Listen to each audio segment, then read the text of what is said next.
constituents that have missed it because we didn't get to go to Facebook Live tonight because the link from Zoom wasn't working. And I'm really sorry about that, but we have lots of viewers of the Arundel Patriot, as you know, because you were on our show this weekend called Star, which is straight talk about racism. And I was really, really happy to have you on that show. I'd like to introduce Shelia Bryant here. This show is called The Deep because we get an hour-long interview with somebody who really, we believe is an important person for you to get to know, or an important subject for you to get to know. And now that we have a platform and we have an audience, we're really excited to use that. The Arundel Patriot is a nonprofit organization. It's a volunteer media group. It was started by a group of us in 2017. And we bring you really, really good content. We're building and building, but we need your support. We started a Patreon service where you can subscribe for as little as $5 a month. And you can do that by going to our Facebook page and hitting the shop button, and it'll take you to the link, or you can go to arundelpatriot.org, where you can see all of our content, all of our written content, posts, photography, it's politics, it's features, it's essays, and all kinds of good stuff. So we're here tonight because I got to meet Shelia Bryant, who's running for District 4. Full disclosure, that's my district. And here we are in the middle of a pandemic. And Sheila, you are a graduate of Harvard Kennedy Business School, is that correct? Kennedy School of Government. Kennedy School of Government, and you're an attorney and you're former military. You've been all over the world as the Inspector General for the Naval Forces in Europe and Africa. And now you're in Little Maryland and you're running for office, and you're just this big personality with this great CV, and we have nowhere for you to go in a parade. We have nowhere for you to campaign. There's no signs. I mean, what's that like? As your first foray into politics? I did have a very small role. Well, I was elected to sit on a hospital board in San Diego County, but this is the first time that I've had a campaign that was on a state level. Or a countywide. So it's been interesting. It's been great. It's been great because I got to meet so many people and to talk to them and to share my vision of how, I think we need what the leadership that we need here in Maryland. So the most difficult thing I think has been the fundraising part. Since we don't have state-sponsored contributions, everything has to be raised unless you take money from PACs or corporate big money folks. Then it's difficult to just stay on the phones and make the grassroots calls. And then since we've had this pandemic, it's kind of crude to me to call people and ask them for money when they're probably wondering where their next meal is coming from. So that's been a challenge. So what made you decide that you wanted to run for office at this time? Well, I have always known that I had to give back. I'm originally from Mississippi, where my uncle was president of the NAACP in my hometown in Macomb. And he was president for like 30 years. And this was during a time when it was dangerous to be president of the NAACP or to be a member or to vote. And so what he did was he helped Black folks register to vote, and he would have voting classes and to try and, convince people that yes, it's worth the risk. And meanwhile, he risked his own life. His house was bombed, his barbershop was bombed, and he did it anyway. And, I say that all the time because it really touches me when I think that he was in danger all the time. There were people from the community who actually stood watch outside of his house so that he wouldn't get assassinated. And the Klan would follow him to work. And so he had a posse behind him to protect him while he went to work. He worked for the railroad. And so it was a federal job, because normally if you were part of the NAACP or did any kind of organizing or political work, you would get fired by the local employer. So thinking of what he did has always put this fire in my soul, that you have an obligation to give back. You aren't free to just live, because you owe to them, you owe to your ancestors, and you owe to your friends and family, and the next generation. You owe, there's an obligation to give back, to make the world better than you found it, and to help make life better for yourself and your children and their children. And so I've always felt like that. So when Donald Trump got elected, it even pushed me further, because I was so angry and so hurt. It felt like we've been betrayed. How could this happen in America? The America that, many of us have spent our lives serving. I spent 30 years in the military on and off, and retired as a colonel. And I felt helpless, and I felt like, where's democracy? Where is that feeling that should be in all of us, to protect and defend the Constitution of the United States against reality TV show hosts becoming president. So I said, I just got to do something. Everybody has their role to play. And I just felt like this is my role. I have the lived experience. I have, the education. I have the passion, and I have a vision. And so, I talked to some people here. I talked to some of my professors at Harvard, and, I was just encouraged to do it. And so I embarked on this journey, with just myself. I mean, I developed a team, but it was myself and a couple of my friends a lot of them are retired military as well. So Maryland, right? Here we are in blue Maryland, with not one woman in the US Congress or Senate since Barbara Murkowski left, right? A long time ago.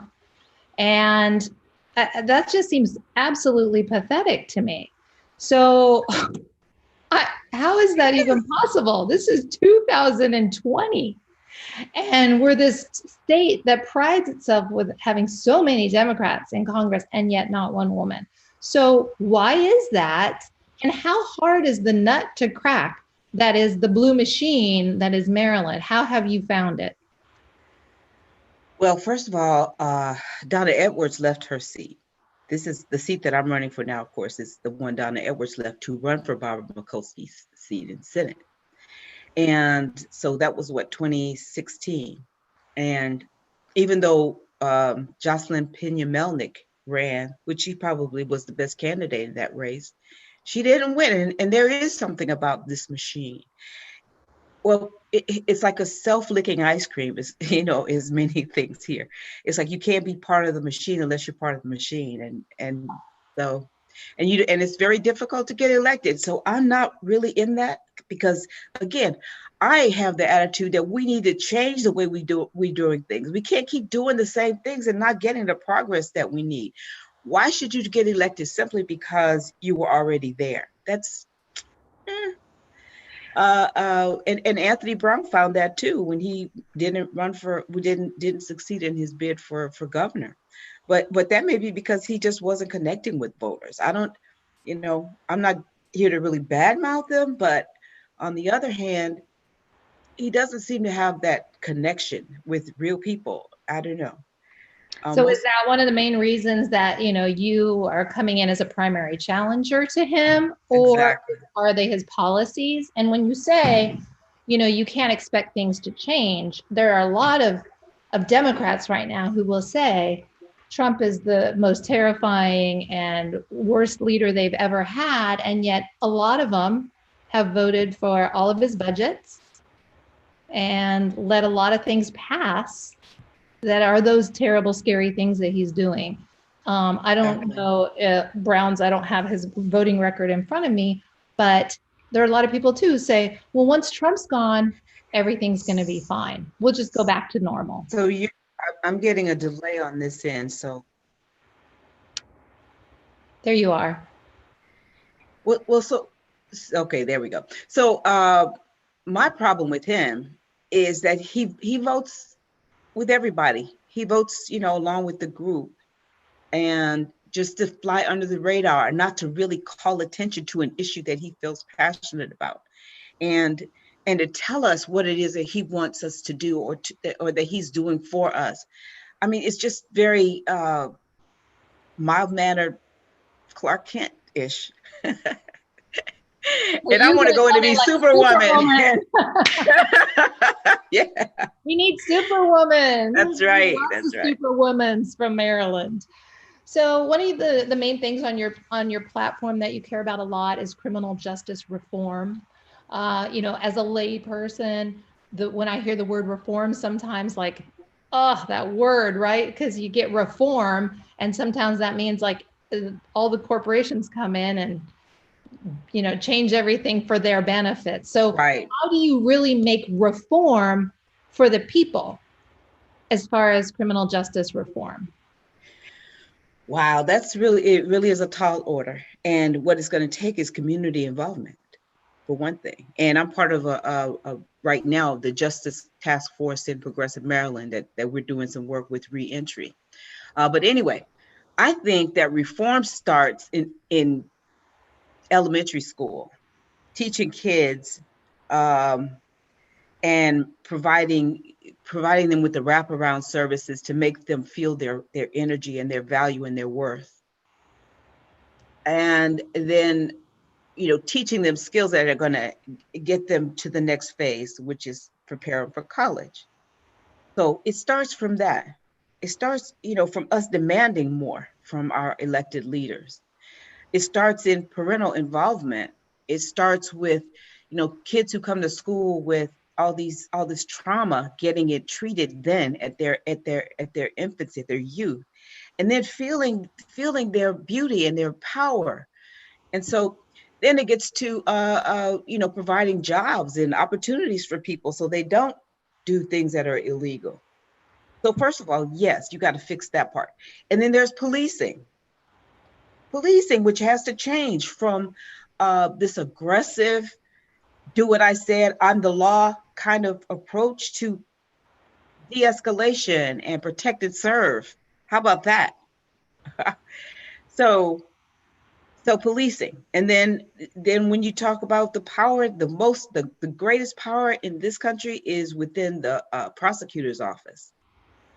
So the prosecutor has the power to decide whether or not to charge you, what crime to charge you with, the number of charges that you get, and that's like it's administered in an unbalanced way. I worked my first job as an attorney was working for the district attorney in San Diego, and I found that to be true. It's not administered fairly. It's not just, and so that's where I don't know if you know, but George Soros invested a lot of money in hiring and getting elected some African American and women district attorneys around the country, so that's that could change. We have one in Prince George's County, and also Baltimore has an African American female, and what they're trying to do is to change on that end of reform. So not overcharging. There's alternative forms of holding people accountable. You don't have to just send somebody to prison for doing some minor crime. There are other ways, community-based, restorative justice kinds of things, where people can, face the person that they injured, and face their community, and take it like a man, I mean, sometimes that's more powerful, having your mother in your face and scolding you sometimes and get things done. I'm being, glib, but there are other ways to hold people accountable. So that's one thing. The mandatory sentencing is ridiculous. I mean, how can you even consider 300 years as an appropriate sentence, or even life in prison for somebody who committed a crime when they're a teenager, for instance? and you disregard them as a human being. It's like Stevenson says that you're not the worst thing you've ever done, because everybody has violated the law in one way or another at some point in life. And so if we just take everybody and punish them, put them in jail, teach them how to be a criminal, and then when they get out of jail, give them absolutely no opportunity to be rehabilitated and to rejoin society, what does that say about us as a nation? We get to do that, to get to decide that. We have to elect leaders who won't vote for these crazy mandatory minimums. And we need sentencing reform. So the gamut goes from childhood and having somebody in prison who's 75, really? I mean, it's just not working. And then the other issue that I really have a problem with is private prisons, where we, the taxpayers, let somebody make a profit from issuing government sanctioned, it's supposed to be rehabilitation, which is not. It's a holding area. I mean, there's no education programs because it's not cost effective to provide all of that. But that's what we should be doing. It should be a place where you go and reflect on why you did the crime, and to get, what I think that criminal injustice, it really reflects the people who have fallen through the cracks. If you look at most of the people in prison, they have some kind of a drug issue or a substance abuse issue or some kind of mental condition. And if we provided more mental health care at an earlier stage, it's like we criminalized poverty, is what we've done. Absolutely. If you can't get the medical care, if you can't get the drug treatment instead of just throwing you in jail, I mean, we're failing as a society. That's what it's a reflection of. So what do we do? So what do we do? Let me take that, so you brought up two things that are very important, right? Okay. So, and they're very sort of top of the heap issues for Democrats and for progressives.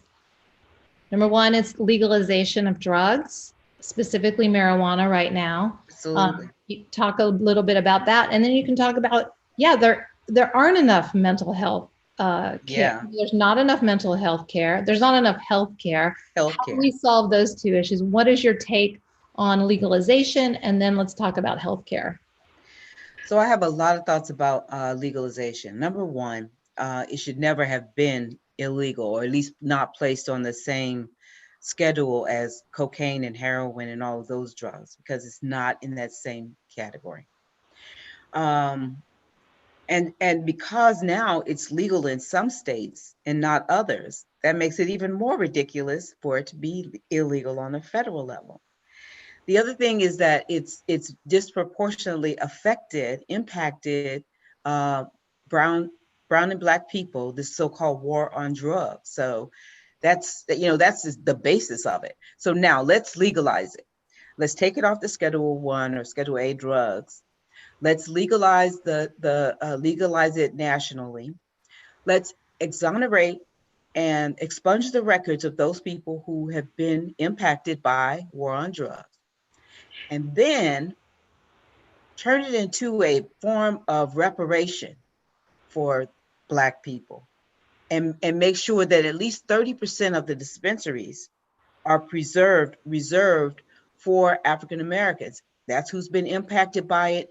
Now, non-Blacks, non-minority people are getting all the dispensaries and making all the money for the same thing. Another individual is in prison for 20 years.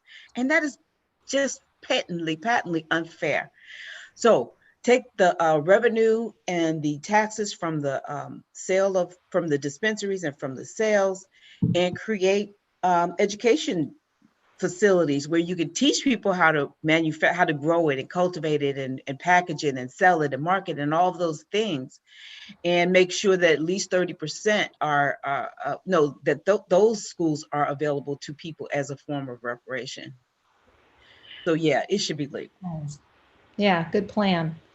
The the other idea, healthcare, Medicare for all, what is Yeah, your stance? absolutely. It just hurts. So many things hurt. It's like little cuts, 1,000 little cuts that kill us every day. The injustice that exists in our society, where you can only get health insurance if you can afford it. So that's saying that if you're poor, you don't deserve to be healthy, and that's wrong. So all of these things, like I said, are a reflection of us as a society. So we have to do something about it, which is elect leaders who want to vote for Medicare for all. So how will we pay for it? People always say that. How do we pay for it? Well, if you take away all the middlemen, all the insurance companies, all the administration, all this profit out of it, then you could have a reasonable system that will, you pay people for their, if the government, our taxpayer money pays for our health, then, and the money that we pay by buying the access to Medicare for all, and you don't have it taken out of your paycheck as a health insurance policy, that's how you pay for it. It's really not magic. It's a no-brainer. And the fact that yes, if you want to pay for your medical care, there should be opportunities for you to go to some specialist and do whatever you want. But if you are a citizen of this country, then you should have medical care available to you, or if you live here, because if people who So get, there have been people, I'm sorry to interrupt you, that's okay. Sheila, along those lines, there have been people that have gone to get a COVID test and got a $3,000 bill for that. And then there are people who have been in the hospital recently. I mean, this pandemic, because of the It's cost crazy. of medical care for Mhm. Americans, will end up bankrupting people. People will lose their homes on top of all of the other financial stress. What kinds of things have you seen as complete failures of our society, our American society, this number one country, Yeah. bootstraps and all, with this pandemic? That is one of them. And so there is a bill, the Emergency Medicare for All Act, or something like that. And it would do exactly what you said. It would pay for all the costs, so you wouldn't have to come out of pocket for all those. Yeah, it's a failure from the top down, this pandemic, because in my view, this should have been nationalized from the onset. Just like FEMA handles other emergencies, we could have so much more easily done contact tracing. We could have isolated the numbers of infections, and really decreased the numbers who are infected. Um, the other failure that we still haven't resolved is how to keep from having a lot of bankruptcies and foreclosures. I mean, yeah, there's a moratorium on those things now, but once the stay-at-home orders are lifted, the banks and the mortgage holders, the people who own your house, the landlords, are going to start imposing all these late fees and back due payments. How's that going to get paid when some of us still won't have a job when this is over? So we've got to start figuring that out. So what Congress should be doing, is to provide money directly to the people to keep it going. Because if that had happened, then people would still be spending money on, online or whatever, but they would at least be able to pay their rent and their utilities and all of that. So that it's been a huge failure for, the whole handling of this pandemic. Raise your hand if you haven't got your check, your $1,200 stimulus check 8 weeks into the pandemic. I know. I have the benefit of having been a independent contractor my whole career, so I've had feast and famine. But most people are used to getting a paycheck, and it evaporated. Unemployment insurance has been crazy, but like you said, without a national policy, and I believe, and I was told that the CDC, if you read How to Deal with a Pandemic by the CDC, it will say there needs to be a national unified message, one message, simple language, and it can't be politicized. And And he's done absolutely the opposite of that. It does. It hurts. It's like, I mean, all of us should be injured to the point where we want to run to the polls. We want to rush right now. Speaking of running to the polls, I admitted to you my ballot is sitting over there just to remind my husband that we have to mail these things because we don't get to go to the polls.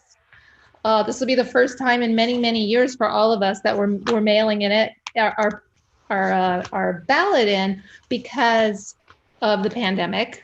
Right. So there's been a lot of controversy about that, and it seems almost like the administration, or maybe just Trump, I mean, is trying to, set it up so that if things don't turn out the way that he wants, he's going to call fraud, right? So that was just this morning. I mean, what other things do you worry about with, the idea of moving to paper ballots? Not that the paper ballots are necessarily bad, but what are all the complications that you see coming? Well, it's obvious that the right to vote is important because otherwise they wouldn't try so hard to keep us from voting. So I think there's a lot of controversy about not funding fully the post office, which is an issue, and not getting funding for COVID if you want to do mail-in ballots, which is, it's so politicized and it's so absolutely wrong. Luckily, even here in Maryland, we do have backup voting for people who don't get a ballot or can't, or for some reason can't vote by mail. Um, but I think that they're going to try every trick in the book, every dirty trick. Like, oh, you can go and drop your ballot off at this location and then destroy the ballots or give wrong information. Or like in, I think it was in Texas somewhere where they created a voting site where like 5,000, 10,000 people had to go to it, only one site. It's like, there's all kinds of voter suppression efforts. And because the Voting Rights Act was, the Supreme Court said that it was, throughout that section 12, is it? Section, I can't remember right now, but the section that says you can't change your voting mechanism without getting approval of the Department of Justice. And that was thrown out by the Supreme Court. So we need to reenact that. And also there's a new act in Congress to change the way we do voting. But I think this guy is very dangerous. He has all of the making of a tyrant, of a dictator. When you try to suppress people, the media is an evil force, and all of that is very frightening. Every day I wake up and I say, what new crisis are we going to have? I mean, when we ordered the Iranian general assassinated, and I'm like, oh my God, my daughter's in the military, my son-in-law's in the military. We could start a war with a doggone tweet. I'm sorry, I have a potty mouth. But it's not funny. It's very, very frightening. Every day there's something, and there's another injustice done to us as a country, like the way we treated the immigrants earlier, and now it's probably it's settled because there's not much, during the pandemic. There's no border. All the borders are closed, but I mean, putting babies in cages and all of that, it's just crazy. It seems like a alternate universe that we're living in with all this craziness. So we need to change we need to eliminate the electoral college. We need to let people vote. Talk about that. Why isn't there any push by either side to do that? Because we might live to regret it. You really don't know what the unintended consequences are when you do something like that. So this is our system in that we know, but the fact is that it benefits the Republicans since they changed the redistricting. They made the redistricting so politically expedient for them, for the Republicans. So we this year will be the year of the census. And here's a shout out. If you haven't done your census yet, please go do it. It's important, extremely important. It's very easy too. It's very easy. Yeah. Do it online. 5 minutes. I know. It doesn't feel invasive. Yeah. Yeah, it doesn't. And it's like, you should be proud to say to be counted. Yeah. Be But counted and vote. yes, because you count.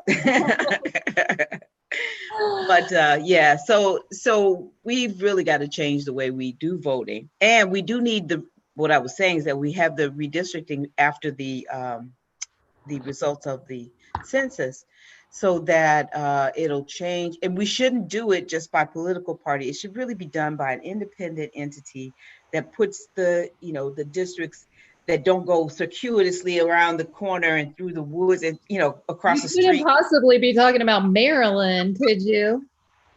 It's ridiculous. They're not even attached, right? I It's like, take that pocket. know, I know, I know, I know. It's It's like crazy. a drunk dart game made Yeah, the. the way I looked at the map, it looks like a saddle. There's a big part over here, then a narrow part across where it goes in Laurel and down to Anne Arundel County. It's like, really? Yeah.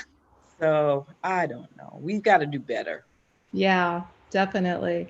So, as a former military, you and I talked about this yesterday when we were, sort of pre-gaming. The Democratic Party, like I went and I marched against the war, right? You were probably in the military at that time. No offense. My brother was too. But we really had this like our candidates were out there and saying, we're going to stop. I mean, this is Obama, right, in 2012. And, like we were the anti-war party. And I don't feel like that's being carried to Washington by Democrats anymore, right? It's like we just stay at war. We don't talk about it. And the military industrial complex keeps getting funded to the tune of a gazillion dollars at the expense of a lot of other programs, in my opinion. What's your take on where the Democratic Party was going? And if you go to Congress, what will you bring? Well, first of all, nobody's going to piss on my leg and tell me it's raining. That's one thing. So I will never vote for a war that doesn't have a defined and clear reason, a threat to the United States and its allies, because that's what we're bound to under NATO. I would never vote for a war to protect the property of rich people or to get oil I think water is going to be the next issue that we're going to fight over. But when I get to Congress, what I want to make sure is that we limit the power of anybody to go to war without getting Congress's. I mean, there's already a rule, but we need to enforce it. We really need to make sure that we don't do all these skirmishes all over the country and use our babies to go and be pawns in this craziness. I don't know. I was talking about it at another event where when I was in the military and Donald Rumsfeld was the Secretary of Defense, and he said something to the effect that we don't go to war with what we want, we go to war with what we have. And that was in response to people, our soldiers and sailors and Marines getting blown up with these IEDs, and we didn't have the tanks that had the fortified underbelly, and they were getting killed every day. And he's like, oh, well, yeah, I want to give them the good equipment, but, yeah, well, you start the war, then you better damn well have the materials to go to war with. And no, we shouldn't be in an endless war. We need to use diplomacy. We need to use the resources of our country to go and help people get what they want, not give them dictators, not choose who their leaders should be, but just provide the assistance and insight. But no, we cannot continue to have endless wars and use our military as the police in that respect. And the military industrial complex, which my opponent feeds into, most of his investments are from the military industrial complex corporations. And a lot of them have been accused of doing all kinds of things like cheating the government, all these contracts where they make so much money. It's ridiculous. And he in a lot of the bills that he's sponsored have been to promote the military, the contractors rather, in training so that we can use them more frequently. And I've seen contractors Some of them are good. I'm not going to deny that. But a lot of times there's absolutely no oversight, and they just do what the hell they want, which a lot of times is not much. And so what we need to do is make sure. I was the inspector general, so that's really a big deal for me, is providing oversight. We can't ever have too little, too much oversight. You got, you're spending all this money, then you need to know where it's going. You need to follow the dollars and see where it's going. Because so many times we do things and don't, well, first of all, we don't think about what could happen and protect ourselves from that. And then we keep doing the same damn thing over and over again, even though should have learned from our past mistakes. So the contracts thing is huge. So what am I going to do? I'm going to make sure there's an oversight agency that monitors contracts. And if they don't include if the contractors don't include minorities, if they don't use small businesses, that kind of thing, they won't get the contracts. And it's not just to support the military industrial complex. If the military needs uniforms, there are other companies that can do it, for instance. So that being said, how much power would General Dynamics, Northrop Grumman, Boeing, all the lot, Monsanto, let me name some of my faves. Yes. Amazon, Facebook, like, you name it, right? How much power would they have if there was no way that they could buy Congress people, that there was no way they could donate? Why can they? Why do we put up with a system that's just absolutely legalized corruption? Why? Why do we put up with that? And what could you possibly do when you get there, right? We've got the squad, the AOCs, the people that really got there in grassroots, right? What you're doing, got them into Congress. She shows up, and I remember because I follow AOC on her Instagram live, and she's like, the first day I got here, they said, sit down, little girl. You don't know how Washington works. You're going to do what we say. We run this. And it was a bunch of freaking lobbyists. Yes. How do we really drain the swamp? How do we really get rid of that? Campaign finance reform. Get rid of the dark money. Okay. Get rid of Citizens United, so that and do public financing for campaigns. So there's a finite amount of money that can be spent. This is completely BS. That of all the candidates, what was it, like 22 at one point? They all raised millions of dollars. And it's just like going into a big hole. I mean, the media made a lot of money, and some people, but there's got to be a different way to do this. There's got to be. And then we, Uncle Joe is okay, and we got to vote for him. But really, how the hell do we get there? How did Donald Trump become our president? What is going on? So obviously we need to take money out of it, and we need to get rid of the electoral college, so the majority of people choose who's representing us. That is my biggest pet peeve, is that this is not democracy when corporations and wealthy people are the ones that run stuff. It's not the people. And that is what I want to bring. And you say, how can we change it? Incrementally. So we do new Congress. There's an organization called Brand New Congress, and that's their goal, to get brand new people there. We need senators. We need to get these guys who are fixated and do all this insider trading and got wealthy and have gotten comfortable and have gotten, useless. To them. Like, there's no ramifications for this kind of corruption. I mean, we've become a gigantic banana republic. Absolutely. And see, Vicki, what happened is that there used to be honor. There used to be some kind of moral compass that leaders would have, and it would actually resign if this kind of stuff came out. It's like all the things that Donald Trump has done. A lot of people would have resigned or been censured by their party for all of these things. But it's just a free-for-all now, and it rolls from the top. It comes down from the top. When he does crazy stuff, then everybody's like, oh, hey, so wide open for us now. So they don't, there's just no more value, no more honesty, integrity, and that's just something that's been missing, and we need to to call it out. If nothing else, we need to call it out. We need to write letters and raise hell and do protesting in the streets with signs, and like we did when the civil rights movement or the women's rights movement. We need to get out in the streets and raise some hell, because we can't just sit there and let things keep happening and think there's going to be a different result. I feel like that has to happen too. But I feel like it's going to be our kids, right? Because it's really hard to rally people my age to do what you're talking about, to really get in the streets. I mean, there's a small segment of the population. Okay, I got a delay again. Okay. Yeah, you got stuck and I kept talking. I don't know how that's going to come out on the YouTube. I'm going to wait 1 second.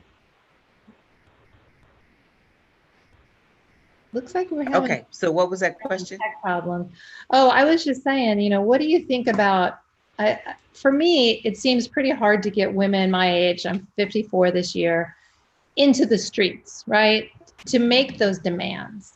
A lot of people came out anti-Trump, but they were not there for the ride before that when we needed other things fixed, right? Citizens United, and there are some, but when I see young people, maybe your kids and mine, in the place where they are, they're getting shafted, right? We left them with the situation where housing is out of control, which is, I know, another one of your primary topics. Housing is out of control. Who can afford to buy a house? Mm-hmm. Their jobs don't have insurance. They don't have 401ks. And, it's just, we left them with a big pile of shit. So they get in the streets. Is it too late? Are we going to see tanks in the streets like Tiananmen Square fighting these kids like we saw Occupy Wall Street, the cops going in and beating up kids who were saying, get money out of politics? That's what they were saying, right? Sometimes it has to be, you remember when there was this image on TV of the water hoses and the dogs down in the South? Sometimes it just takes that kind of dramatic activism to make things change. But why aren't people raising hell? I don't know. The young people are. We have really done them an injustice because, first of all, the reason why they can't buy a house, one of the reasons is that they're saddled with the student loan debt. The cost of education has continued to rise, but the cost of living, the cost of living has continued to rise, and the salaries haven't been tied to inflation at all.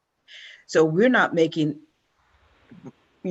with adjusted dollars, we're not making as much money as we did 50 years ago. And it's really horrible that we've done this to our babies, And so, yes, they're going to change the world. They are. They have a different way of thinking of life. They've grown up, seeing each other as equals. They've grown up caring about the environment and about, a lot of young people have never seen America without a war. They've never seen an America without shootings at schools. And, we're handing them a piece of crap. We're handing them an environment that is failing because we don't have the leaders with the balls, the guts to go and do infrastructure change, to do Green New Deal. And we need to change it before it's too late. It's not an indefinite time. We have maybe a little bit of time before it's too late, but we've got to end the reliance on fossil fuels. And it's because the fossil fuel magnets, wealthy folks, they don't want you to do that, and they control the rules. So as long as we keep making it easier for them to control everything and don't have power with the people, we're going to have to wait. And so I'm not ready to wait. I'm ready for us to, I won't say a revolution, but We got to do something different. Well, and you're not alone. You're not alone. I see a lot of movement, right? I see some great people in Congress. Oh, Um, absolutely. Jamie Raskin from Maryland. from He's Maryland, amazing. props to Jane. Jamie Raskin is my favorite congressperson in our district, in our congressional contingent, because he's on the right side of everything. He has a brain, and I mean, just really, I wish that Anthony Brown would take notes. Is that bad politics to say No, that? I Anyway, think that's your opponent. but I really think we need more. We need more women for sure. Yeah. Oh, absolutely. I wrote a book a couple years ago. It was called Sellout, and it was about starting with Clinton and globalization, how we have offshored all of our technology. Um, when when COVID happened and we couldn't get masks, people were waking up and going, "Wow, we don't make those here." And I said, "Hold my beer," because we don't make the parts for our military high-tech systems. Like none of these things can you get without China. And now China has become the dominant superpower in the world, right? We still think we are, but I I would know. like to differ. What could Congress do to actually reverse this? Because as much as the main character in my book has been trying to tell them this is a terrible situation, you've put the US in by offshoring all of our military technology to China. It doesn't sound like a hard sell. There's been nothing done. So part of the reason why it's all offshore and is because of profit. They want profit. They don't want to pay workers to do a job. They don't want to pay for healthcare, like you said earlier with our young people. They go in and they just get your basic salary, and they don't get, and it's not that much. Even if you talk about $15 an hour, it's not enough. But so we need to make it harder for them to go out of the country to sell, to manufacture things, and give them incentives, yes, for working here. But also, there was a really unique plan that Elizabeth Warren proposed, and that is having 40% of every corporation that makes $25 billion, have 40% of the board members should be employees. And so that they will make decisions that reflect the needs of the people and not just the bottom line. Because, gosh, how much money can you have? I mean, really, you have all of this money and the rest of the world is suffering? What kind of America is that? What kind of society do we have where profit is more important than anything? Work, work, work. I lived in Italy for a while. They don't really care about, just acquiring money. It's about family. It's about love. It's about having dinner together. And, we should sort of try to promote those kind of values. So people shouldn't have to work two jobs just to pay the rent. We need to change the way, it's the importance of money in our society and profit. Unfettered capitalism is what's gotten us here, where the people who make the rules, all they want is no taxes and no regulation. And as long as we have no taxes and no regulation, we're going to keep getting screwed and on the wrong end of the profit line, the benefits line. What we need is universal health care. We need a higher minimum wage. We need to tie the salaries to the cost of living so that people can afford to live. We need people making within a certain annual income to have free college, and also to have the opportunity to file bankruptcy if you have to, because those kinds of things, the bankruptcy again, they used to be dischargeable under bankruptcy, but because the banks lobbied the Congress, that went away. So it's like we can't just keep governing for the rich. The people are the ones we represent, and that's what I'm trying to get to. So we mentioned a little bit about immigration earlier. This is a big issue for me. I happen to be working on a film right now about immigration attorneys on the border. Mm-hmm. We're in this place where we're not a welcoming country. We're not the America that we all grew up thinking we are, with, arms open to people that are suffering. And there's just been so much negative energy put out, hurtful to humans, and it's coming from the top, right? And then it's boiling under. And that's also, affecting just the dynamic of white supremacy. This whole, it's immigrants are bad and Black people are bad and they're all scary. And this whole white supremacist movement is like bubbling to the top. And just yesterday, you were on a show on Sunday. Yesterday, we see a white woman who's calling the police on a guy who tells her to put her collar on her dog. And she's calling and she's saying, this African-American man is trying to hurt me. Wow. She's using the political correct version that she believes, right? So in my mind, this is a liberal woman who's like just been out to brunch, right? Really? I didn't see that. Yeah, at the same time, she's calling on this man. To be Black in America these days, I know I'm changing my thoughts because we're getting short on time. And then we find out another videoed police brutality murder against a Black man today. How do we stop this? It starts at the top again. But local governments can hold people accountable for their behavior. If you call somebody and make a false claim like that, then you need to pay a penalty, even if it's just a fine, because it's just not right. And as far as the police officer who just killed the guy by putting a knee on his neck, he was fired, but that's not enough. He committed a murder. You can't continue to commit murders in the name of the state and not be held accountable for it. And so being fired is not nearly enough. We need to make sure that they all have cameras and that there's a penalty for turning the cameras off. We need to, I don't know, it's just the discourse about race in America. It's just hasn't happened yet. People like you are opening up the aperture with segments like Stars, like Straight Talk on Racism, about racism. That's a good start. But it has to be an agenda, a purposeful kind of activity that will have people of different backgrounds and different immigrants and different religions just get to know each other, because when it all boils down, we all want the same thing. We just want our families, our children to have a better life than we did.